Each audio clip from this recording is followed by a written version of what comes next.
નમસ્કાર. હવે આપણે આજના વિડિયોની અંદર આપણે આંકડાશાસ્ત્ર 14.4 ધોરણ 9 એનું સ્વાધ્યાય 14.4 નો એક્ઝામ્પલ આપણે કેટલાક લઈએ. તો આપણે અગાઉ અભ્યાસ કરી ચૂક્યા છીએ મધ્યક, મધ્યસ્થ અને બહુલક. મધ્યક એટલે કે એક કહી શકીએ આપણે એને સરાસરી કહી શકીએ. એટલે કે આપણે જેમ પહેલા પ્રાઇમરીની અંદર જેવી રીતે કરતા હતા તો એવું જ કરવાનું છે. તો આ બધા સંખ્યાઓ જે છે એ સંખ્યાઓને ગોઠવી અને એને સરવાળો કરી નીચે જે સંખ્યાઓ આવે છે એ મૂકવાની અને એનો ભાગાકાર કરીશું. આપણે મધ્યક છે.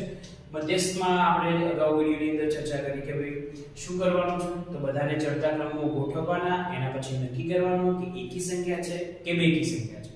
એકી સંખ્યા હોય તો આપણે સૂત્ર હતું આપણી જોડે n+1/2 મૂળ અવલોકન, અને જો બેકી સંખ્યા હોય તો n/2 વત્તા n/2 + 1 મૂળ અવલોકન ભાગ્યા 2 એટલે કે એની સરાસરી. અને બહુલક તો આપણને ખબર છે જે કિંમત સૌથી વધુ વખત આવે છે એને આપણે બહુલક તરીકે ઓળખીશું. તો સૌપ્રથમ આપણે વાત કરીએ મધ્યકની વાત કરીએ તો માટે મધ્યક સુધી આપણે તો મધ્યક બરાબર શું થશે, તો આ જે કિંમતો જે છે એ બધાનો સરવાળો, અથવા તો આપણે એને આવી રીતે લખી શકીએ સિગ્મા fi ભાગ્યા n એટલે અવલોકન છે. સિગ્મા નો મતલબ થાય છે સરવાળો. તો બધી કિંમતોનો આપણે સૌપ્રથમ સરવાળો કરીશું મધ્યક માટે, એટલે કે 2 + 3 + 4 + 5 + 0 + 1 3 + 3 + 4 + 3 બધી સંખ્યાઓનો સરવાળો કર્યો. આ બધી સંખ્યાઓના સરવાળા બાદ આ સંખ્યાઓ કેટલી છે એ આપણે લખીશું n બરાબર, એટલે કે 1 2 3 4 5 6 7 8 9 અને 10 ટોટલ સંખ્યાઓ થાય છે 10. સરવાળો કરી 2 ને 3 5 5 ને 4 9 9 ને 5 14 15 15 ને 3 18 19 20 21 21 ને 4 25 ને 3 28.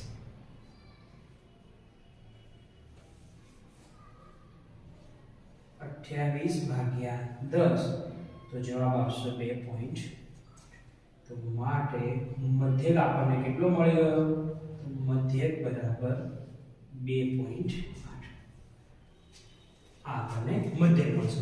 મધ્યક એટલે એક પ્રકારની સરાસરી છે, એટલે કે આપણે ટોટલ જે સરવાળો છે એ અને ભાગ્યા કુલ સંખ્યા જે આપણે લઈએ છીએ એ સંખ્યા. તો સરવાળો કરો, સરવાળા બાદ જે પણ જવાબ આવે છે અથવા તો ભાગાકાર કરી દો, એનો જવાબ જે આવે છે એ આપણો મધ્યક બનશે. તો મધ્યક આપણને મળી ગયો છે. હવે વાત કરવાની છે મધ્યસ્થની. તો મધ્યસ્થ માટે આપણે જાણીએ છીએ કે શું છે. સૌથી પહેલા તો આપણે શું કરવું પડશે, મધ્યસ્થ માટે બધી સંખ્યાઓને ચડતા ક્રમમાં ગોઠવવી પડશે. તો ગોઠવી દઈએ. આ મધ્યક આવી ગયો આપણો. હવે આપણે મધ્યસ્થની વાત કરીએ.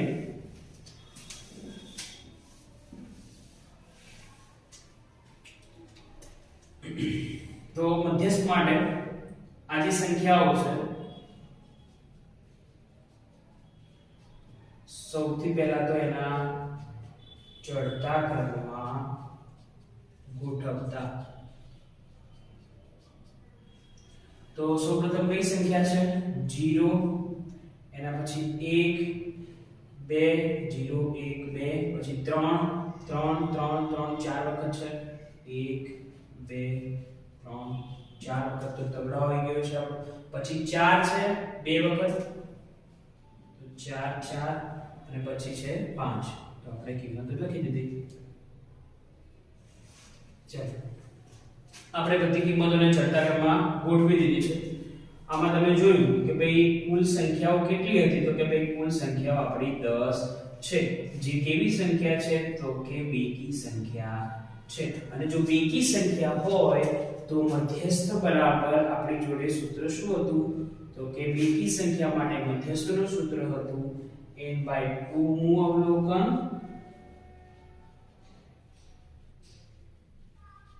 વત્તા n/2 + 1 મૂળ અવલોકન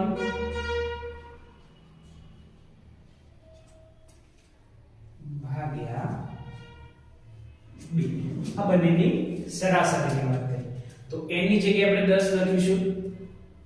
10 ભાગ્યા 2 મૂળ અવલોકન તો 10 ભાગ્યા 2 એટલે 10 ભાગ્યા 2 કેટલા થશે 5 એટલે કે પાંચમું અવલોકન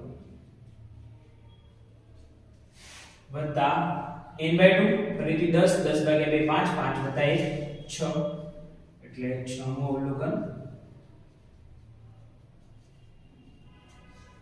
એના ભાગાકારમાં આવશે 2 ચલો પાંચમું અવલોકન કેટલું છે આપણી જોડે તો અહીંયાથી લેવાનું આપણે 1 2 3 4 ને 5 તો પાંચમું અવલોકન 3 વત્તા છઠ્ઠું અવલોકન કેટલું બનશે 3 એના ભાગાકારમાં 3 ભાગ્યા 3 સોરી 3 વત્તા 3 આપણે 6 થયા છે તો 3 વત્તા 3 આપણે 6 ભાગ્યા 2 તો 6 ભાગ્યા 2 એટલે જવાબ આવશે આ શું આવ્યું આપણું મધ્યસ્થ આવી ગયું છે તો કે ભાઈ સૌપ્રથમ ચડતા ક્રમમાં ગોઠવ્યા બાદ સૂત્ર જુઓ અથવા તો કુલ સંખ્યા જુઓ જો બેકી સંખ્યા હોય એકી સંખ્યા હોય એ પ્રમાણે આપણે સૂત્ર આગળ પણ ચર્ચા કરી છે તો સૂત્ર આધારિત આપણે ગણતરી કરવાની છે પાંચમું અવલોકન છઠ્ઠું અવલોકન અહીંયાથી ચડતા ક્રમમાં ગોઠવ્યા બાદ જ મળશે પાંચમું અને છઠ્ઠું અવલોકન જે છે એ લઈ અને એની સરેરાશ કરવાની છે તો સરવાળો ભાગ્યા 2 જે પણ જવાબ આવશે એ આપણો મધ્યસ્થ બનશે હવે વાત કરવાની છે બહુલકની તો બહુલક જોઈએ આ મધ્યસ્થ થઈ ગયો આપણો હવે બહુલકની વાત કરીએ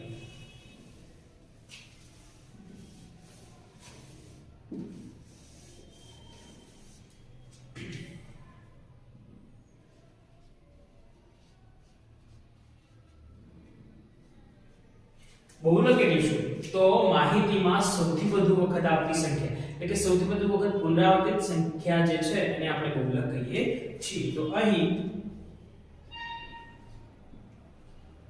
માહિતીમાં સૌથી વધુ વખત આવતી સંખ્યા કઈ છે 3 એ પુનરાવર્તિત સંખ્યા છે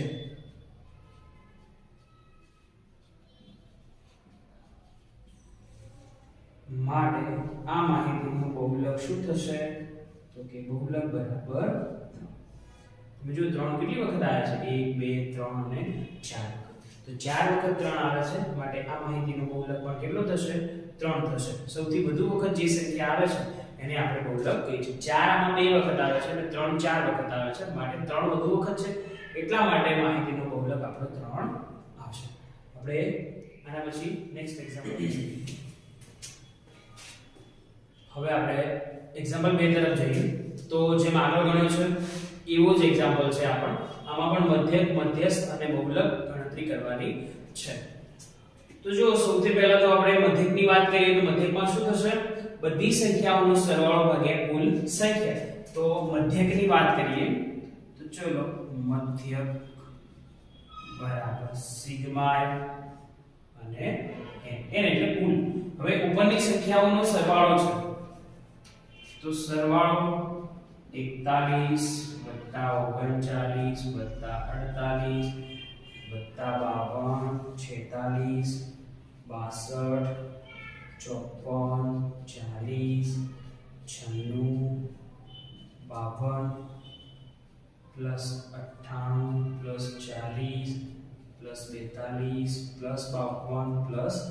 56 કુલ સંખ્યાઓ ગણી લો 1 2 3 4 5 6 7 8 9 10 11 12 13 14 અને 15 ઓકે આપણને સંખ્યાઓ મળે છે 15 આટલી બધી સંખ્યાઓનો આપણે સરવાળો કરવાનો છે તમે સરળતાથી આમ સીધું આવડે તો પણ તમે કરી શકો અથવા તેને ગોઠવીને એનો સરવાળો કરો તો આ સરવાળો જે છે એ બધાય જાતે કરવાનો છે જાતે કરી અને પછી એની ગણતરી કરશો તો આ સરવાળો આવે છે 822 એના ભાગાકારમાં 15 તો 822 ને 15 વડે આપણો 822 છે ભાગાકાર 15 તો આપણે એને સંખ્યાને ભાગાકાર કરી જોઈએ 822 15 15 ના ઘડિયામાં 82 નથી આવતા 81 નથી તો કેટલાય પહોંચો આપણે તો કે 15 50 75 તો કેટલા વધે 7 વધે ઉપરથી ગોળો ઉતર્યો તો ફરી પાછું 15 6 15 15 દુ 30 15 ચોક 60 તો એવી રીતે આપણે 60 ભાગ ચલાવીશું તો 15 ચોક 60 કેટલા વધ્યા છે 12 વધ્યા છે 15 અને 12 નો ભાગ ચાલશે નહીં તો આપણે શું કરીશું એક પોઈન્ટ લઈશું 120 15 18 120 તો આપણી જોડે જવાબ આવી ગયો છે 54.8 આ શું બનશે આપણો મધ્યક તો કે મધ્યક બરાબર 54.8 આપણો મધ્યક બનશે ખૂબ સરળ છે સીધો સરવાળો છે એના ભાગાકારની અંદર સંખ્યા લખવાની છે એનો ભાગાકાર કરશો એટલે તમને ઝડપથી જવાબ મળી જશે હવે આ મધ્યક આવ્યા બાદ આપણે શું કરવાનું છે મધ્યસ્થની ગણતરી કરીએ ચલો તો મધ્યસ્થ જોઈ લઈએ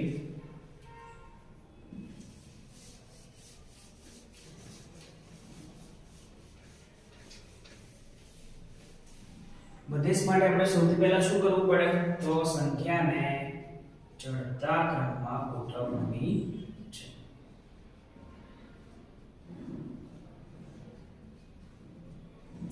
સૌથી પહેલા કઈ સંખ્યા દેખાય છે નાનામાં નાની 39 ચલો તો 39 લખીશું આપણે પહેલા એની સાથે કઈ સંખ્યા આવશે 39 પછી 40 દેખાય છે આપણને 40 અહીંયા પણ છે 40 અહીંયા પણ છે તો 40 ની સાથે ફરીથી 40 પછી 40 ખતમ થઈ ગયા તો આપણે 41 લઈશું 41 નીચે ક્યાંય નથી તો ચલો 41 પછી 42 તો 42 જુઓ તો આમાં ક્યાં છે આ રે આપણા 42 તો ચલો 42 અંડરલાઈન કરતા જવાનું એટલે ખ્યાલ આવી જાય કે સંખ્યા આપણે લઈ લીધી છે બાકી હશે તો પણ આપણને આમાંથી ખબર પડી જશે 42 પછી 43 દેખાય છે 44 45 અને 46 આપણે છેક 46 અહીંયા જોવા મળે છે તો કે ભાઈ 46 પછી એના પછી આપણી જોડે શું છે તો 48 આવે છે પછી 49 કે 50 જોવા મળતા નથી 51 અથવા તો 52 ની વાત કરીએ તો 52 મળી ગયા આપણને આ પણ 52 છે 52 અને એક બીજા 52 તો 3 વખત 52 થયા 52 એના પછી શું દેખાય છે 52 પછી કોની કિંમત સીધી 54 આવશે 54 પછી 60 62 54 પછી 60 62 બધી જ સંખ્યાઓ લગભગ લઈ લીધી આપણે તો બાકી છે આપણી 58 સંખ્યાઓ કેટલી હતી 15 તો ગણી લેવાની 1 2 3 4 5 6 7 8 9 10 11 12 13 અને 14 સંખ્યાઓ થઈ આપણી તો આપણે કોઈ એક કિંમત બાકી રહી ગઈ હશે હા આપણે 96 લેવાના રહી ગયા એના પછી 98 તો આપણે 96 લઈશું અને થઈ ગયા 15 સંખ્યાઓ તો આપણે 15 સંખ્યાઓ ક્લિયર થઈ ગઈ ચડતા ક્રમમાં પણ આપણે મૂકી દીધી હવે આપણે મધ્યસ્થ શોધીશું સંખ્યાઓ કેટલી છે 15 એટલે કે એકી સંખ્યા છે એકી સંખ્યા હોય તો આપણી જોડે સૂત્ર હતું n+1/2 મૂ અવલોકન તો એની જગ્યાએ 15+1/2 મૂ અવલોકન અંદર પર 1 એટલે 16/2 મૂ અવલોકન n+1/2 મૂ અવલોકન એની જગ્યાએ 15+1/2 મૂ અવલોકન 15+1 એટલે 16/2 મૂ અવલોકન એટલે 8મું અવલોકન થયું